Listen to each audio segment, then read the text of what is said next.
Pahalı sesliler, zaman hayır olsun. İsterdim size çok sağ ol deme. Allah'a şükür etme. Hani verdi böyle avez bana.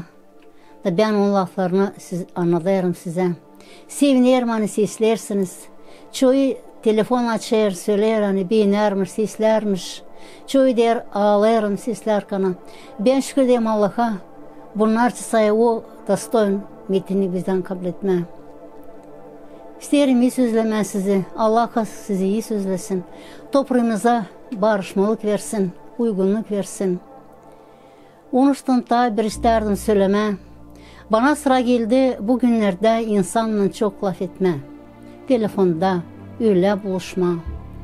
Da insan pek kahırlı bu yerde hani olur. Çoğun ağzında işitilir.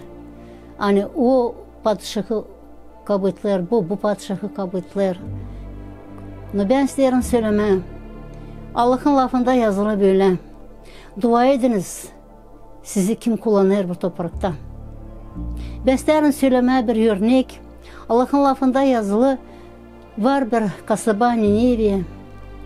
Orada insan pek çirkin işler yaparmış Allah'ın karşısında. Allah der uca göke çıktı onun bu seslememekleri bana. Ben isterim onları kaybetme. Ama Allah ince acıyan yolladı prorok Yuvan'ı. Dedi gidersin, köy gezersin, hepsine söylersin. Hani 40 gün veririm onlara. 40 günden sonra ben kaybedeceğim onları. Yuvan Allah'ı sesledi. Köy gezdi, hepsine bu haberi söyledi. Bu haber yetişti padişaha. Akşam padişah işitti. Padişah rubalını çıkardı. Kül kafasına koydu. İnsanları hepsini topladı. Dedi. 100 gün yemezsiniz ekmek, oruç tutasınız. Hayvanlar da, uşaklar da, iyice birimiz. Hepsimiz Allah'a bağıracağız. Belki Allah acıyacak bize. Onlar hepsi padişahı sesledi. Orada biz okuyarsan ona birini kabul etmemişler.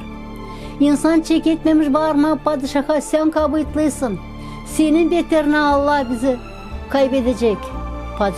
Padişah çek etmedi insanları kabul etmeme.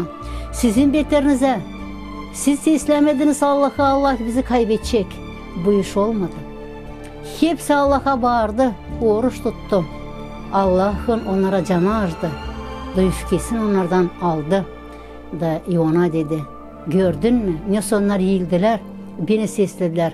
Ben onları kaybetmeyeceğim. Sadece oruçtan onlar pişman oldu. Gene bana geri döndü. Bu pek büyük örnek bize. Sizinle hepsimize. Bana da hepsimize anne bağıralım Allah'a. Anne Allah acısın bizi hepsimizi. Kullanırıcı da dua ederim Allah'a. Sağ olasınız.